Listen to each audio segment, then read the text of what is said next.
Alright, so today I noticed that on my Cub Cadet lawn tractor, the GT2554, it wasn't charging right. It was only showing like 12 volts, and then on the dash it was going from like 9 to 12 to like back and forth, being really dang weird.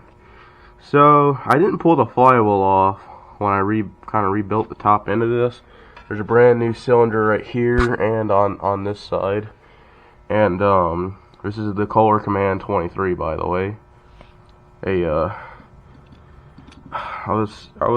pulled the flywheel off, and it has 3 good magnets, and then the other one shredded.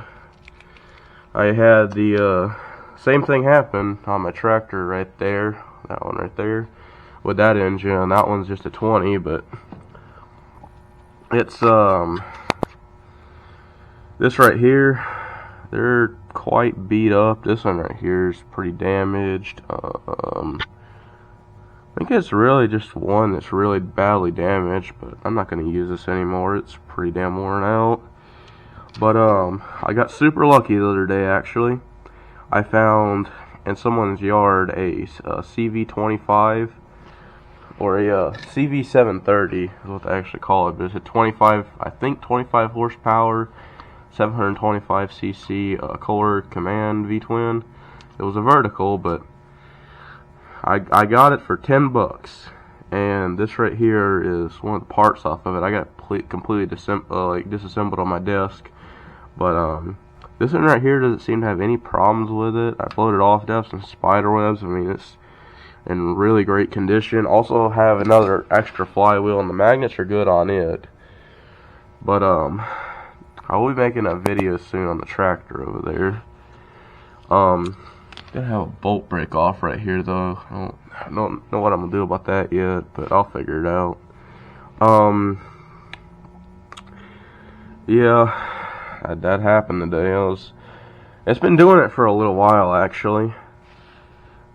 I think it was it has about 550 hours on it. The tractor over there, it's sitting on about 800, but it was sitting out here with the same problem for about 10 years, where they completely blew up flywheel and stuff. You can see on this one how right here it's been running around. They've been tearing the heck out of the block, but I think it'll come back. It'll be fine. I'm not sure. I'm probably going to be getting a new flywheel at some point, because how these magnets like to just, come right off. It's damn stupid. But this is a very common problem on these, is for these magnets to, they're just glued on at the back, right? They're just glued on all the way around. There's 3 that pull in and then 3 that push out. It's kind of weird, but that's how it works on this one. And that's how you get your charging from it, but yeah, I'm so glad I got lucky. Only paid $10 for the 25 horse. Didn't have the cover, but it has the same cover as this one right here. I bought this one off eBay, and I cut a little hole in the side of it right here for the oil pump, but if it's on here, it's real good. Because I wanted to have one like a Craftsman GT5000. I'd really like to have one, but alright, well, I'll see you guys in another video. Please like, subscribe, comment, and I'll see you later.